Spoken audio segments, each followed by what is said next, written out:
నీవే దేవత. సత్య మార్గ సాధకుడా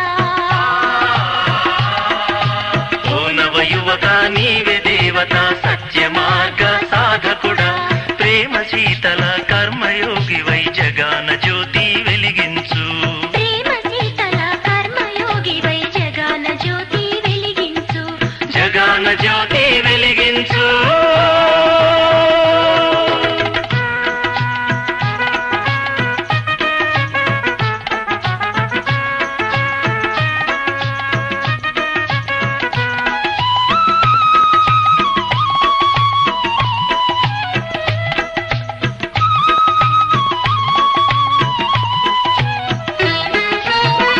సత్యయుగాధారం ఆశా జ్యోతి నీవే. సత్యయుగాధారం ఆశా జ్యోతి నీవే. కులమత భేదం త్యజించి సత్య ధర్మము స్థాపించు.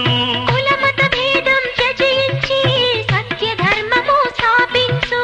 మూఢత్వాన్ని తొలగించి జ్ఞాన ప్రబోధం గావించు. మూఢత్వాన్ని తొలగించి జ్ఞాన ప్రబోధం గావించు. ఓ నవయువక నీవే దేవత, సత్య మార్గ సాధకుడా, ప్రేమ శీతల కర్మయోగి వై జగాన జ్యోతి వెలిగించు. జగాన జ్యోతి వెలిగించు.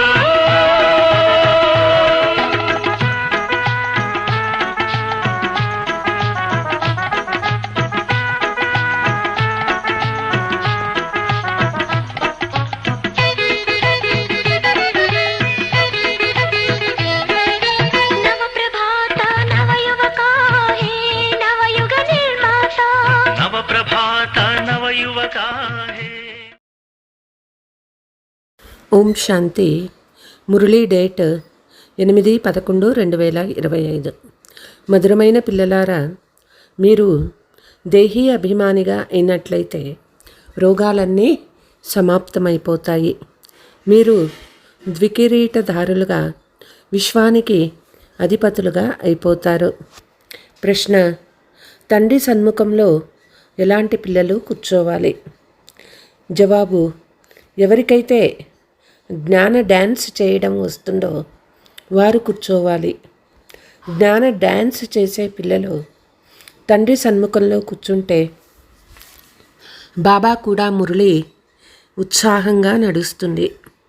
ఒకవేళ ఎదురుగా కూర్చొని అటు ఇటు దిక్కులు చూస్తూ ఉంటే ఆ బిడ్డకు ఏమాత్రమూ అర్థం చేసుకోవటం లేదని బాబా భావిస్తారు. అప్పుడు బాబా బ్రహ్మణీయులను మీరు ఎలాంటి వాళ్ళని తీసుకువచ్చారు?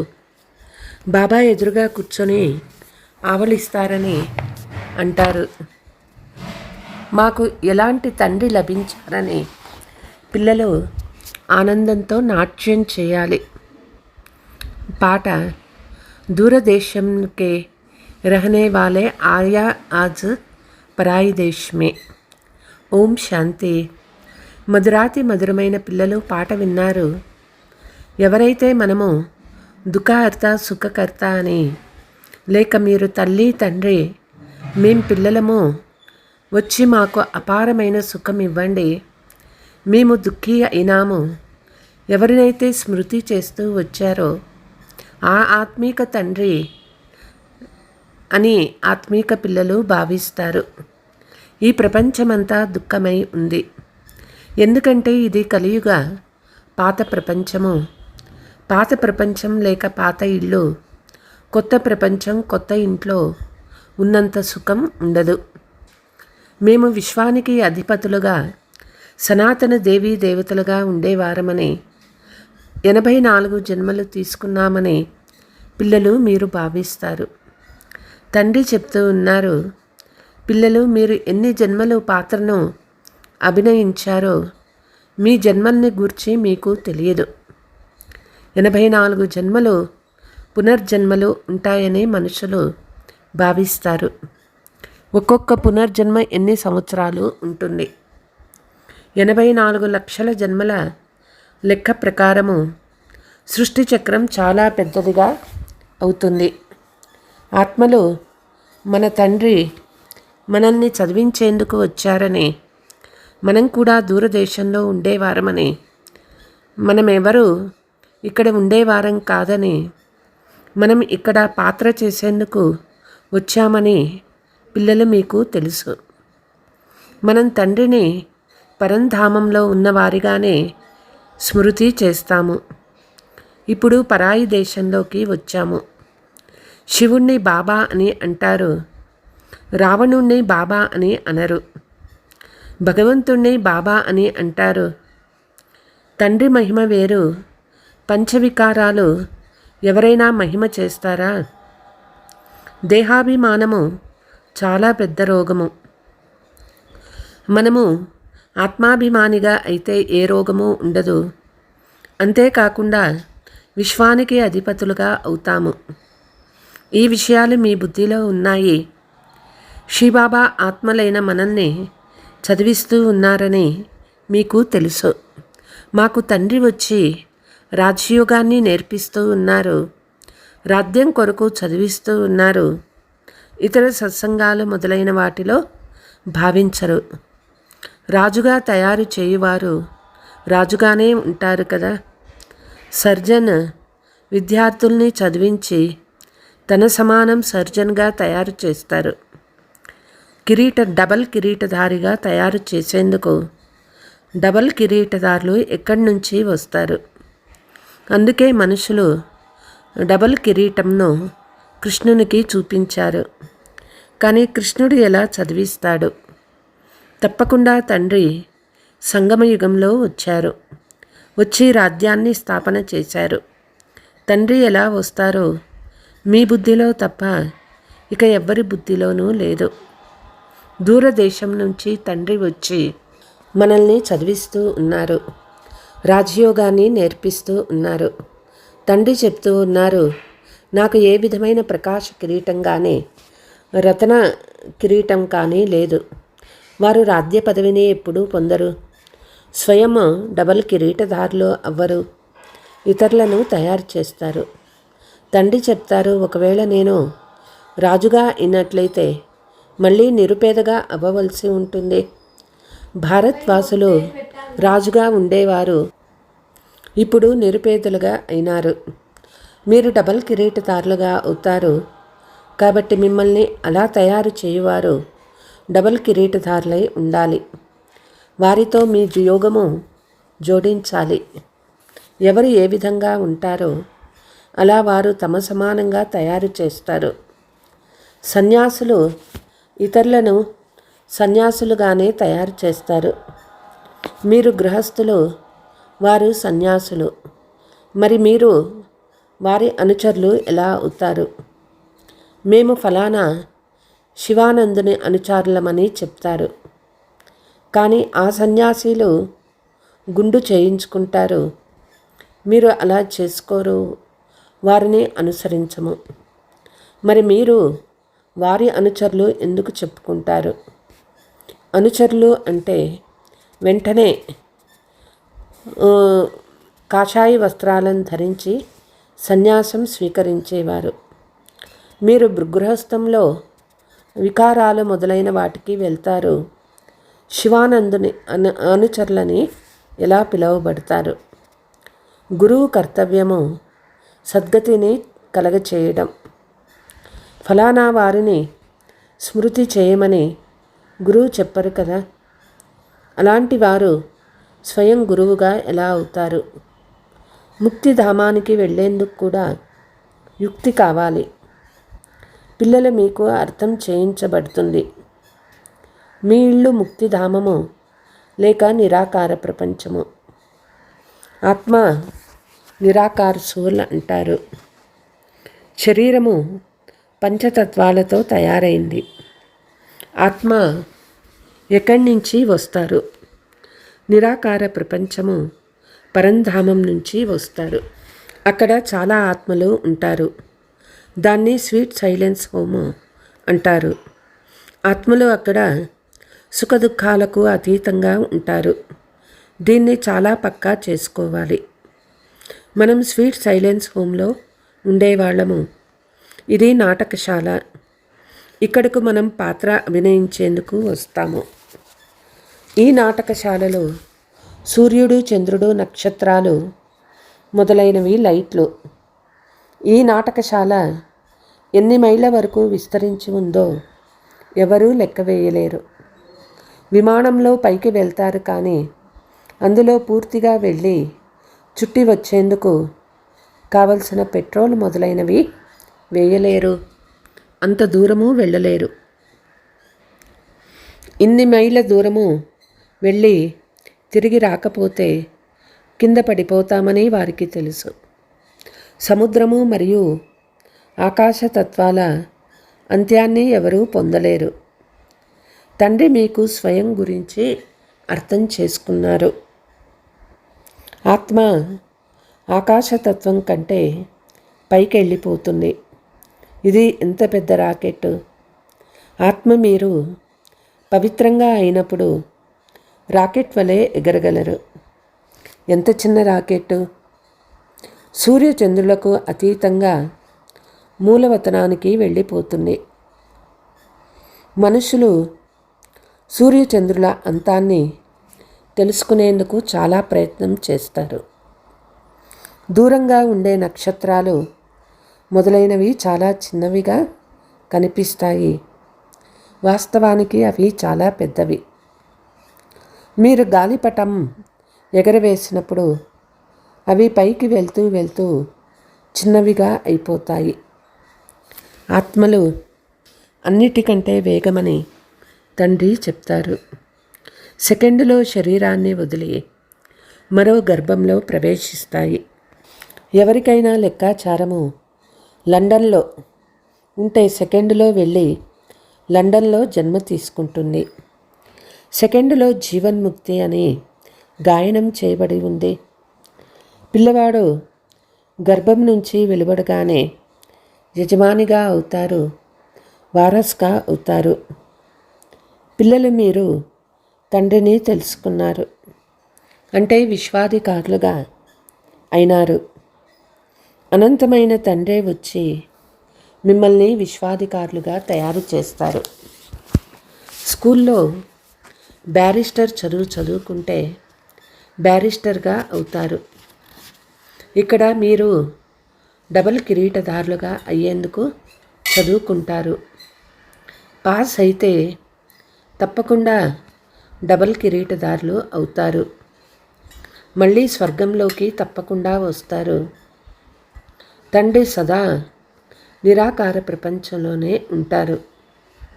మీకు తెలుసు, ఓ గాడ్ ఫాదర్ అన్నప్పుడు కూడా దృష్టి తప్పకుండా పైకి వెళ్తుంది. గాడ్ ఫాదర్ అయితే కొద్దిగా అయినా వారి పాత్ర ఉంటుంది కదా. ఇప్పుడు పాత్రను అభినయిస్తూ ఉన్నారు. వారిని తోట యజమాని అని కూడా అంటారు.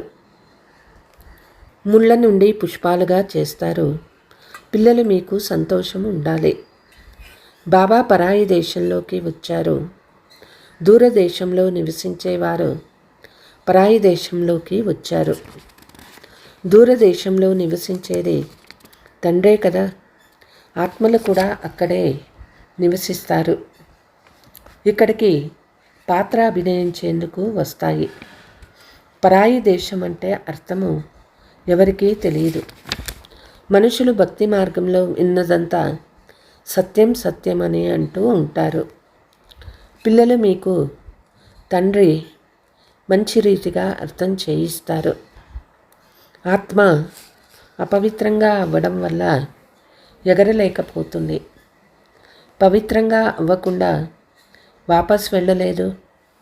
పతిత పావన ఒక్క తండ్రే అంటారు. వారు సంగమయుగంలోనే రావాలి. మీకు ఎంత సంతోషం కలగాలి. బాబా మనల్ని డబుల్ కిరీటదారులుగా చేస్తూ ఉన్నారు. ఇంతకంటే ఉన్నతమైన హోదా ఇక ఎవ్వరికీ ఉండదు. నేను డబుల్ కిరీటదారిగా అవ్వనని, ఒక్కసారి మాత్రమే ఇక్కడికి వస్తానని తండ్రి అంటారు. పరాయి దేశంలో పరాయి శరీరంలో వస్తారు. ఈ దాదా కూడా నేను శివుణ్ణి కాదని అంటాడు. ఈ దాదా కూడా అంటారు, నన్ను లక్కీ రాజ్ అని అనేవారు సమర్పణ అయిన తర్వాత బాబా నాకు బ్రహ్మ అని పేరు పెట్టారు. ఇతనిలో ప్రవేశించి గత జన్మల గురించి తెలియదు అని చెప్పాను. 84 జన్మల లెక్క ఉండాలి కదా. వారు 84 లక్షలని అంటారు. అది పూర్తిగా అసంభవం. 84 లక్షల జన్మల రహస్యాన్ని అర్థం చేయించటంలో వందల కొద్ది సంవత్సరాలు పడుతుంది. గుర్తు కూడా ఉండదు. 84 లక్షల యోనులనుగా పశుపక్షాదులు అన్నీ వచ్చేస్తాయి. మనుష్య జన్మ దుర్లభమని గాయనం చేయబడుతుంది. జ్ఞానాన్ని జంతువులు అర్థం చేసుకోలేవు. తండ్రి వచ్చి జ్ఞానాన్ని చదివిస్తూ ఉన్నారు. నేను రావణ రాజ్యంలో వస్తానని స్వయంగా చెప్తూ ఉన్నారు. మాయ మిమ్మల్ని ఎంతటి రాతి బుద్ధిగా తయారు చేసేసింది. తండ్రి ఇప్పుడు మిమ్మల్ని పారస్ బుద్ధి కలవారిగా చేస్తూ ఉన్నారు. దిగే కళలో మీరు రాతి బుద్ధి కలవారిగా అయిపోయారు. ఇప్పుడు మళ్ళీ తండ్రి ఉన్నతమయ్యే కళలోకి తీసుకువెళ్తారు. నెంబర్ వారుగా ఉంటారు కదా. ప్రతి ఒక్కరూ తమ పురుషార్థం ద్వారా తెలుసుకోవాలి. ముఖ్యమైన విషయం స్మృతి చేయడం. రాత్రి నిద్రించే ముందు కూడా ఇలా అనుకోండి, బాబా మేము మీ స్మృతిలో నిద్రిస్తాము, అంటే శరీరాన్ని వదిలేస్తాము, మీ వద్దకు వస్తాము. ఈ విధంగా స్మృతి చేస్తూ చేస్తూ నిద్రించినట్లయితే ఎంత ఆనందం కలుగుతుందో చూడండి. సాక్షాత్కారం కూడా కలగవచ్చు. కానీ ఈ విధమైన సాక్షాత్కారాలను పొందడంలో సంతోషించరాదు. బాబా మేము మిమ్మల్ని స్మృతి చేస్తాము, మీ వద్దకు రావాలనుకుంటున్నాము అని తండ్రిని మీరు స్మృతి చేస్తూ చాలా సుఖంగా వెళ్ళిపోతారు. సూక్ష్మవతనంలోకి కూడా వెళ్ళవచ్చు. మూలవతనానికైతే వెళ్ళలేరు. ఇప్పుడు వాపస్ వెళ్ళే సమయం ఇంకా ఎక్కడ వచ్చింది. మీకు బిందు సాక్షాత్కారం జరగవచ్చు. చిన్న చిన్న ఆత్మల వృక్షం కనిపించవచ్చు. మీకు వైకుంఠం సాక్షాత్కారం అవుతుంది కదా. సాక్షాత్కారం పొందినంత మాత్రాన మీరు వైకుంఠానికి వెళ్ళిపోతారని కాదు. దాని కొరకు శ్రమ చేయవలసి ఉంటుంది. మీరు మొట్టమొదట స్వీట్ హోమ్కి వెళ్తారని అర్థం చేయించబడుతుంది. ఆత్మలన్నీ పాత్ర అభినయించడం ముక్తైపోతాయి. ఆత్మ పవిత్రంగా అయ్యేంత వరకు పైకి వెళ్ళలేదు. సాక్షాత్కారం ద్వారా ఏమీ లభించదు. अच्छा मीठे मीठे सिकीलते बच्चों प्रति मात पिता बाप दादा का याद प्यार और गुड मॉर्निंग. रूहानी बाप की रूहानी बच्चों की नमस्ते. हम रूहानी बच्चों की रूहानी मात पिता बाप दादा को याद प्यार गुड मॉर्निंग నమస్తే నమస్తే. ధారణ. రాత్రి నిద్రించే ముందు బాబాతో మధురాతి మధురంగా సంభాషించాలి.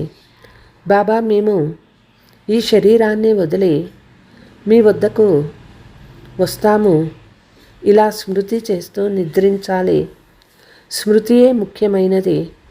స్మృతి ద్వారానే బంగారు బుద్ధి కలవారిగా అవుతారు. పంచవికారాల రోగం నుండి రక్షించబడేందుకు ఆత్మాభిమానిగా ఉండే పురుషార్థం చేయాలి. అనంతమైన ఆనందంలో ఉండాలి. జ్ఞాననాట్యం చేయాలి. క్లాసులో సోమరితనాన్ని వ్యాపింప చేయరాదు. వరదానము. సేవ ద్వారా అనేక మంది ఆత్మల ఆశీర్వాదాలు ప్రాప్తి చేసుకొని సదా ముందుకు వెళ్ళే మహాదాని భవ.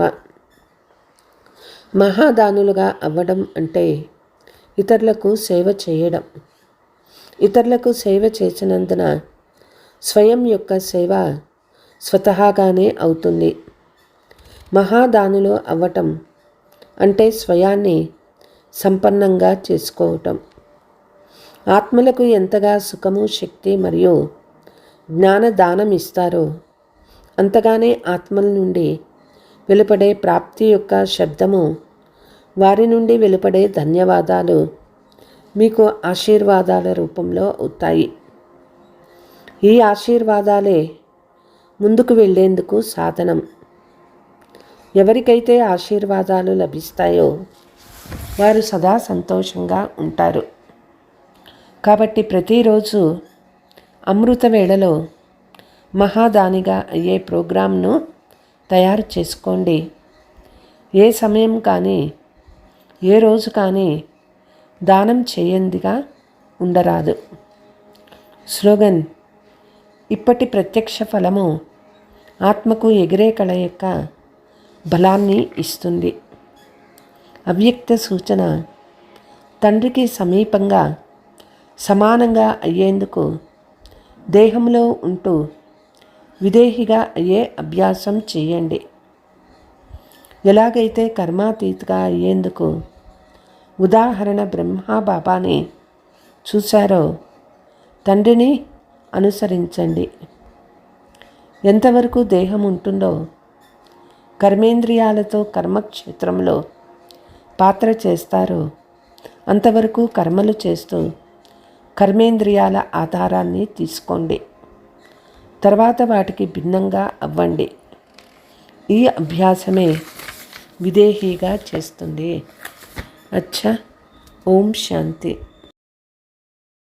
నవయుగ నిర్మాత ఆత్మకు నీవే దర్పణమై ప్రతిరూపమై వెలుగొందు. ఆత్మకు నీవే దర్పణమై ప్రతిరూపమై వెలుగొందు. పావన పదములు పయనించి ధర్మయుగాన్ని స్థాపించు. పావన పదముల పయనించి ధర్మయుగాన్ని స్థాపించు. ఓ నవయువక నీవే దేవత, సత్య మార్గ సాధకుడా, ప్రేమ శీతల కర్మయోగి వై జగాన జ్యోతి వెలిగించు, జగాన జ్యోతి వెలిగించు.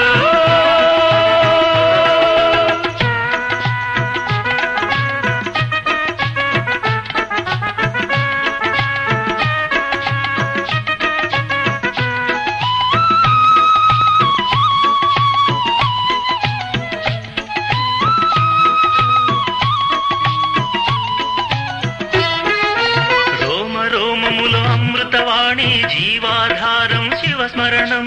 రోమ రోమములో అమృతవాణి జీవాధారం శివస్మరణం. ఘోర కలిలో నీవేలే జ్ఞాన సితారా వెలుగొందు. ఘోర కలిలో నీవేలే జ్ఞాన సితారా వెలుగొందు. జ్ఞాన సూర్యుని ప్రకాశములో ప్రతి ఇల్లు స్వర్గమయం. జ్ఞాన సూర్యుని ప్రకాశములో ప్రతి ఇల్లు స్వర్గమయం. ఓ నవయువక నీవే దేవత, సత్య మార్గ సాధకుడా. ఓ నవయువక నీవే దేవత, సత్య మార్గ